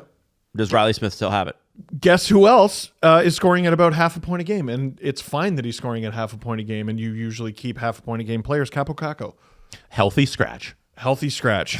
which is a curious decision because He played a great game the game before. That was the thing. Like he was good before he got healthy. And people like Rangers fans were like, "Why him?" yeah, no, it was a very odd decision by Laviolette, and that's somebody grasping at straws who's probably is just talking to to Drury, who doesn't like Kako. It seems like Drury's not the fan of Kako, and that's your GM and head coach skewering a guy who shouldn't be skewered. I Kako's going to watched be a great player. I watched him in the playoffs. I don't get it. I don't get it either. I like. Okay, is he second overall pick good? No. Sometimes guys wear that like a friggin' like weighted vest, like I like a backpack full of weights. Someone was like, if he played for like Medicine Hat in the WHL and was named Tanner, like Everything would be fine. yeah, but he's Capo Caco and Right. second overall pick. Right. You know, if he was a fourth rounder from Medicine Hat, he'd be fine. Yeah. The scratching was a weird thing to do from Laviolette's side of things. Heedle's at half a point a game, and you missed him last year. And then you get into Kreider, who has just a genuinely bizarre stat line with the 10 goals, which is good, and 1 assist, which is horrible. if your mainstays, Zibanejad, maybe Trocheck finds his way into that conversation, and Kreider, the dudes who have been there forever, if they're like average, they're great. Another guy I got to say is really disappointing. Like he's disappointing to the point where he like negates what you're getting out of Cooley. Is Jimmy Vesey has played 16 games and he's got 3 points. Would you say he's vanilla? Oh, Yeah. he was so good though. He was. No, I'm just saying with the Leafs. It's annoying. Yeah, It's just an there's- Amazon joke. Yeah. There's not Laugh at my Amazon joke. No, I won't give you that. like Connor McKee. I was too busy reading him. I know. Connor McKee slugging it out on Saturday against the Kings was fun to watch. You know, you're like, oh, he's getting to a fight, and like it's all for nothing. You know, it's like, oh, we're gonna do the thing where we get into a fight and we're gonna galvanize the guys and everything's gonna be cool, and they lose 5-1. Now, this team should be a GM's dream, though, because you have a team that is struggling and you need to make a move. Okay, that's bad. We don't like that. But everyone's confused as to why they're bad, which means you have talent. You have names. You have names that people want. Get moving. How's your phone doing? You got itchy thumbs? Scratch them. It's the surface. It's hard to make a deal when guys are at the complete bottom of their value. Well, that's a problem. You know, That is a problem. The guy you want to move in Kreider is like, I keep saying he's on your 4th line on Sunday. You know- How are you going to move that? You know where Kreider makes so much sense to me, based on what they did this weekend, is St. Louis. New York? St. Louis. St. Louis? If Oh, they yeah? were going to trade him, and the reason I say that is because if you look at the St. Louis Blues, they got Cam Fowler because Nick Leddy is probably going to be out longer term than we thought. Yep. And their top 2 scorers have 25 and 20 points. Wouldn't Chris Kreider look good next to Kyrou and Thomas? I'd call for Lindgren too. Like, okay, this. Well, guy, I don't think St. Louis needs more defense. No, I know. I just yeah, think, well, screw it. I think they need more We're scoring. gonna do 10 and 8. Oh, do the way. We're gonna do 10 and 8. We're gonna have 4 pairs. We're the Blues. We do things different around here. All right. Jesse's face. When you were I didn't know he's just very. you're pretend Doug Armstrong there, like We're doing it. No, well, someone. mix of Don defenseman. Cherry and a drunk neighbor there. Hey. Someone. I mean, should be like. Someone is going to take the bet that Lindgren didn't forget how to play hockey. You know what I mean? They're a fascinating team. If Kreider becomes available, if he genuinely becomes available, Every playoff team should be in on him. Here's single the thing: I need the Leafs to find their 3rd line center inside the organization, like I need air, because I would love a nice Pacioretty Kreider left side. You need a established 3C. I know you do. I know you Don't do. be tempted. Don't be tempted. You need an established. I'm dying 3C. though. I'm dying. I need it. Kreider as a Leaf. Come on, man. I need it as a fan. I need it. And that's the thing, is that it's too bad that he's not a center, because he'd be perfect. He scored 50 goals so recently. Like, I know. the Rangers' downfall doesn't make any sense to me. And what I'd be curious about is this players only meeting. What was Igor Shesterkin's role in it? Because I think it also probably rubbed players the wrong way. That it was very nakedly like. Have you seen that meme of the Rangers trade Trouba? And it's like Chris Drury at Igor Shesterkin's house half an hour later, and it's just the door opening and a guy holding out literally on his knees holding out a bunch of money. Like, Yeah. it's we did A so that we could accomplish B. We traded our captain and kicked him out the door despite his wishes because we signed this guy. And like, I'm not criticizing signing the best goalie in the world, but it's a little difficult to be sitting there as Igor going, yeah, fuck the establishment. Like, I just got all my money. yeah, damn the man who just gave me unfathomable wealth. Yep. You know, I wonder if Buffalo, the Rangers, and the Islanders could all fire their GM in the same season. Lou Lamoriello's not getting fired. He will step down whenever he chooses to. They got to do something there. I played the game. Or I played our Cliff Fletcher game with Lou Lamoriello. Oh yeah. So he was born October 21st, 1942. Adam will like this. He was born during the Battle of Stalingrad. Oh, wow. And, That was a long battle, to be fair. and someone was born not the same year, not the same month. They were born the same day.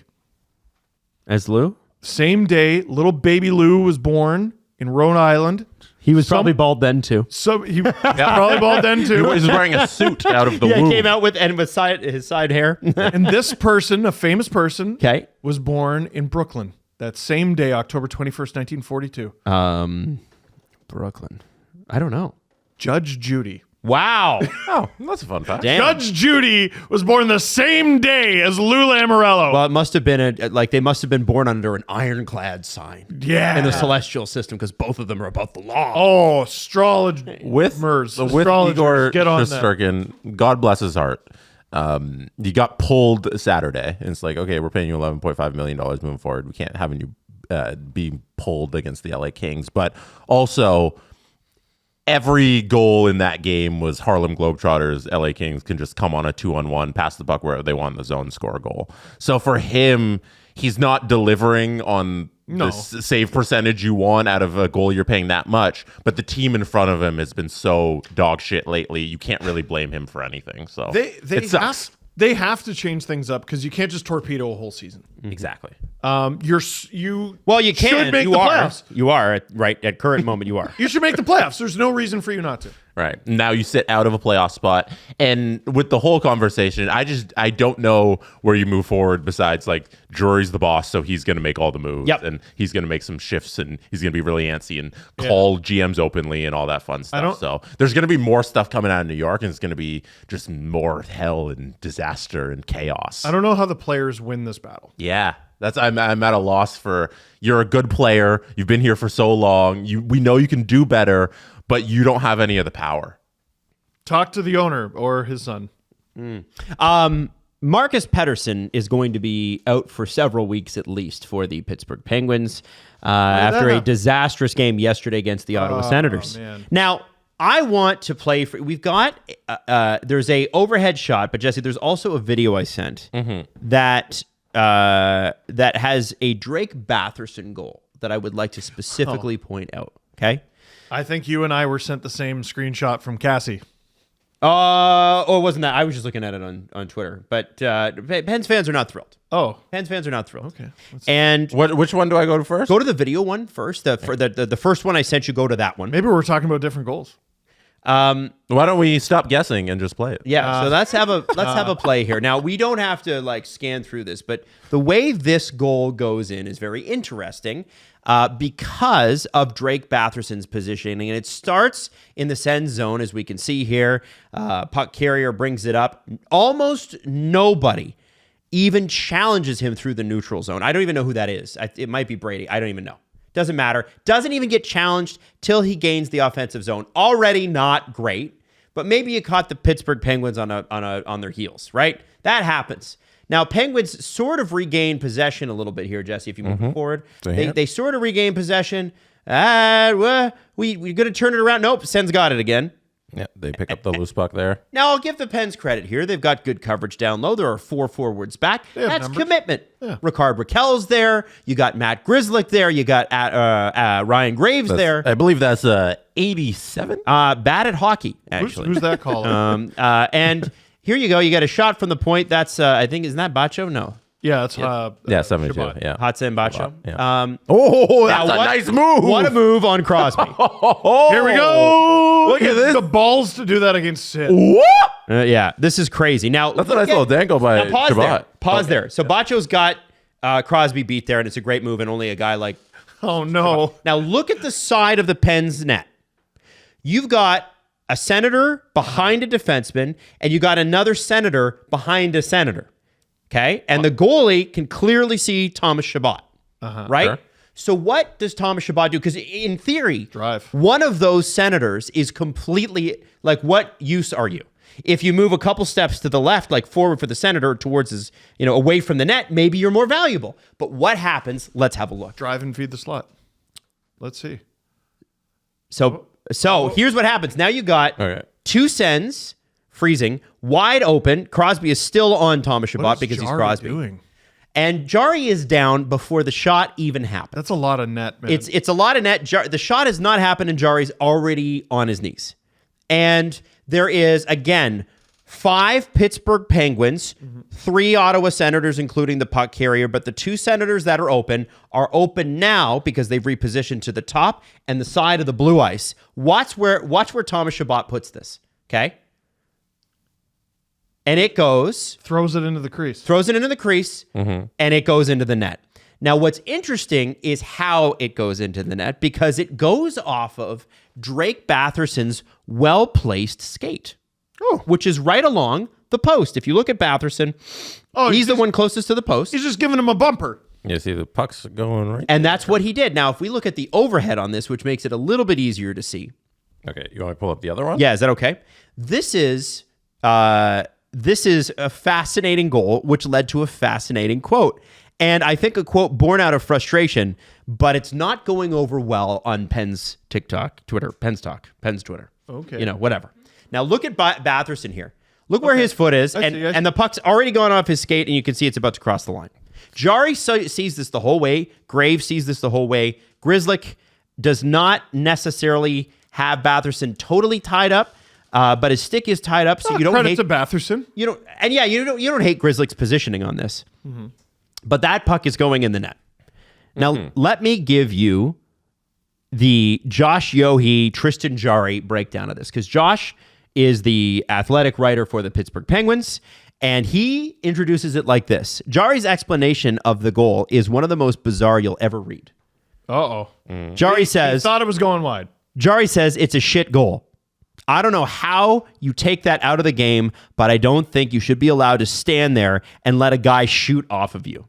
I think it's almost impossible to stop. Like, he gets in position on our player, and he just parks himself on the back post, and their guy just shoots it off him. It's a tough play, and I don't think it should be a part of hockey. I think there's an argument to be made that Batherson directed the puck into the net. If he deliberately set his skate there to bank a puck into the net, which he did, and that's legal. Yeah, I don't. What's wrong with you that? can't kick a puck into the net. There was no kicking motion though. That's the key. But the idea in Jarry's mind, if he's doing this in real time, obviously he's not watching a slow motion replay. If he sees Batherson set his foot, because you need to move your foot to set it, and then it banks off of him to get that, I can see how in his mind in real time that looks like a kicking, banking deliberately into the net situation. Now here's how spicy do I agree? No, but I can see how he thinks that. Now, here's how spicy it gets, because here's what Josh follows up that quote with. There was no kicking motion. The rules are the rules. I'm not sure precisely what Jarry was upset about. Make no mistake, there wasn't a lot that Jarry could have done on that play. It wasn't his fault in the least, and it wasn't a pretty goal. But it struck me as a rather strange reaction. Crosby has scored a dozen goals in his career that look just like that. I suppose those should be abolished from the record books. And I think it speaks to the frustration that Tristan Jarry has right now, because he did go on a 4-game run where he was great. He looked good. And last update I got, I was under the impression he was doing well. And it speaks to the frustration that Penguins fans and media have with Jarry with how he has played this year. And sometimes, and this is where Kyle Dubas is extremely frustrating. Now, I'm not saying... Oh, how does he factor in? I'm not saying that there is actually a taker for Tristan Jarry. I don't think there is. No. But Kyle has this thing where it doesn't really matter to him how toxic it gets between the fans and the media and a player. If you're his guy, you're his guy. And it didn't matter how many times people were like, hey, Justin Hall in that position is not enough. We need more from the guy in the, playing with Jake Muzzin. It's so crazy how his play went up with Jake Muzzin. It's so wild. Could it be that Jake Muzzin's good? No, it must be the Justin Hall. No. It couldn't be that Alex Kerfoot, who did score a couple of important playoff goals, I'm not going to take that away from him, but mostly did a lot of zipping around. A lot of zipping. Didn't matter that was going on. Kyle really didn't care. And he shouldn't in a vacuum. But when you get interactions like this, when you have a goalie worried about the goal probably the one goal of the game that really wasn't his fault, frustrated like that, it tells you that something's off. And their defense, Grzelcyk's been bad. Graves has been bad, and that's a Kyle Dubas signing pair, both of them. Except for Grzelcyk on the power play is somehow Nicholas Lindstrom. I don't know how. Unbelievable. This team needs something. They need a change, and it can't be just Philip Tomasino, who is already injured. Here you go, Jesse. No, I wanted to show you guys the angle where you can see Batherson. You can't play this, Maddie. Where you can see Batherson angle his foot. I just want to give Jarry some leeway in that Batherson kind of does backhand kick this into the net. Like it's not egregious in that he doesn't do it bang bang. That's fine.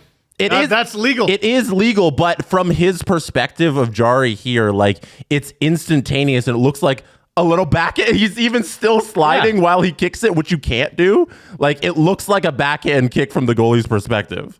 Like he probably hadn't even seen the replay when he made the right. goal too. But like, I don't know. I think you see a sliding boot and he kicks the puck into the net. Like I don't know. Well, the spiciness of it is what I'm speaking to. It's less about the goal and more about the reaction to Jarry, the reaction from the media and the fans. I think in this instance, if this is a goalie who's winning and everybody is happy with, this quote isn't taken and everybody's yelling about it. You don't see a lot of rule changes being called for by goalies who just won. Yeah. I think if this is somebody who everybody in the media and all the fans like, that it's not an egregious quote. It's a guy being competitive and he wants that goal back. I think this speaks to, hey, everybody's mad at Tristan Jarry and he can't make a point. And that includes you, Adam, who's looking for every negative Pittsburgh thing. Hey, I'm bringing up something that they put in the Athletic, a real publication. Here, you know what else they should take out of the game? Jesse, can you bring up what I sent you? Sure. Yeah, they got to take this out of the game. I don't mind this. I think what I'm trying to say here is that's the goal that's not Jarry's fault. The toxicity there, though, we got to move on here. Adam, if you're a goaltender, oh no, tend the goal. Here he is just going for a little adventure. He's having a fun time. I don't even know how he got in that position. I have no idea. And again, it's calamity in front of the Penguins net. How many guys is that? 2, 3? Oh, my God. I thought they were getting better. I did. Oh, well. All good things that last for 4 games come to an end. Are you allowed to direct the puck into the net with your skate? Yes. Yes, you are. As long as there's no kicking motion. As long as there's no backhand slide kicking motion? Well, he was being pushed by Grzelcyk, Jesse, is what I would argue as his lawyer. No. So what was he supposed to do? By the way, I don't know if you guys saw the video of the Senators e-bug, Zach Deitz, running to the arena. Unreal. Because he was stuck in traffic. Bar Down had it. I don't know if we want to put it up, but it pretty funny. And it's too bad he didn't get in. I know. Whenever there's an e-bug situation, like Julian sent us, like, we might have an e-bug situation. I was like, e-bug watch. E-bug watch. Very quickly here, Marchand got booed in Vancouver this weekend and then scored and then immediately taunted the crowd. I don't know how this guy keeps doing this wherever he's hated the most, but it does bring out the best in him. I think it's on Canucks fans, and let's throw Leaf fans in there too, and maybe even Habs fans, to cheer every time he gets the puck. Have you seen... cheer. It takes away his power. Have you seen the Mason McTavish goal where he gets a goal, but then is immediately called for goaltender interference? No, and I know Drew sent it to the group chat. I missed it. It is hilarious. So he scores a goal that counts. It counts. And then what does he do? So I assume the puck goes in and then he just steamrolls the goalie? Yes. Now I want to know what you guys think of this if you would have called it yourselves. And listen, we're not pro officials, but sometimes I would argue neither are the pros. This is an interesting one because it is a goal and it is after the play. Oh shit! Wow! And he really takes out the Columbus goaltender, like crushes him. Yeah, he got hit though. He got hit, and he got called for goaltender interference on the play. Oh god damn! Which goalie is that? Merzlikins? I don't know who's starting. Oh my god, he absolutely wrecks him. I don't know. I'm not really seeing how that's his fault. Yeah. Isn't that wild? Yeah, I kind of thought that was on the defenseman as well. Is that Werenski? I don't understand that. Holy shit, did he get a piece of him, though? Yeah, that can't be fun for a goaltender taking that. Like, that would be brutal. No, did he stay in the game? Damn. Yeah, crazy. Oh my God. Whoa. Yeah, man, that's bad. Last thing, if we do a press conference, this is just the last thing before we get to it. There is a guy who is a rich guy who hired a plane to drive over Giants Stadium. And you know how they have those little things that you can write a message in the sky? Yeah. Or like a flag that follows behind it. He said, Mr. Mara, who is the owner of the Giants, enough. We won't stop until you fire everyone. He fit all of that on one banner? Yes, he did. A long banner. He is an apathetic Giants fan who works in, I believe, finance. And so he has some money. And he thought, you know what? I'm going to use this for some good. Because the Jets are taking up a lot of oxygen this year with how bad they are, and Garrett Wilson yelling at his offensive coordinator on the bench yesterday. But the Giants are bad, and they've been bad for a long, long time. Okay. And I feel like fans in New York, just generally, are kind of fed up and pissed off. Even Yankee fans are mad. Soto left, right? Mets fans are thrilled. I think they're the only ones left who are happy. You see what you're playing? You see what you left the Yankees for, Soto, you mother... Oh, yeah. No, all the content's been wonderful. It's been great. Yes. Yeah, so I guess the Giants have missed the playoffs 11 of 13 seasons since their 2011 Super Bowl win. They lost 35-14 to Baltimore last week. And I guess that High Exposure Incorporated was the company that does this. And they reached out. They were reached out to get the banner's sponsor, and it cost him $1,500 to do it. And he wanted to embarrass the owner. And the guy who wrote it said, the biggest thing that the Mara family prides itself on is pride in themselves. And so if you're able to make it more embarrassing for them, it will further force them to take action. Damn. Jeez. What was that face? It was just like, You're right. ooh, like you're going at billionaires like that. Adam's All right. bearing the lead. What's the lead? You talk about Giants Ravens, which happened yesterday. Oh, it was yesterday. And the implications that Giants Ravens had on Steve Dangle's life, and how it brought him to the depths of despair. Oh my God, I forgot, Jesse. As a Derrick Henry fantasy football owner, Oh God. Steve Dangle was just distraught watching him put up only 6.7 points in the week 1 of fantasy football playoffs. And Steve, do you want to talk about how the entirety of your fantasy football season started and ended? Dude, last year, SDPN's Fantasy Football League, 10 teams. I missed the playoffs. In an 8-team playoff 8 bracket. teams made the playoffs. I lost a tiebreaker to Christina in sales. It was only me and Grav played with us last year, and he essentially didn't set his lineup He ever. stopped playing. He stopped playing. Yeah. I was the only active person to miss the playoffs. I was horrible. I was awful. This year, I put together a team I thought was pretty good. Week 1, I played Drew. He has someone, I don't remember who it was. They put up 45 points. I have no chance against that. After that, I lost twice all year. All year. I was first place heading into the final week. I lose in the final week. I missed the President's Trophy of our league on a tiebreaker. Yeah. To producer Nick. Who did you lose to in the final week? Justin Fisher, our social lead, who is a piece of garbage. You're a piece of garbage. He's never gonna. You're a piece of. There he is. He's never gonna let you Looking forget through the this. window. You're a piece of garbage. So week 1 of the playoffs, I'm like, I'm gonna make him. I'm num. Eat a little humble Yeah, pie. also, you lose the President's Trophy in the last week of the season, right? Yeah. On a tiebreaker. On a tiebreaker. Which so you beat Justin, you don't have to worry about the tiebreaker. right. You're in the league. There's also like a prize associated with the President's Trophy. Uh-huh. So you lose out on it's just short of like $100 or something like that to win the President's Trophy. Uh-huh. And then we go to the playoffs, and because you fell to second place in the league standings, you get matched up with Justin again in round 1 of the playoffs, which was this past weekend. How did that go for you? I had a failed waiver claim for Sam Darnold, which might have changed the tide for me.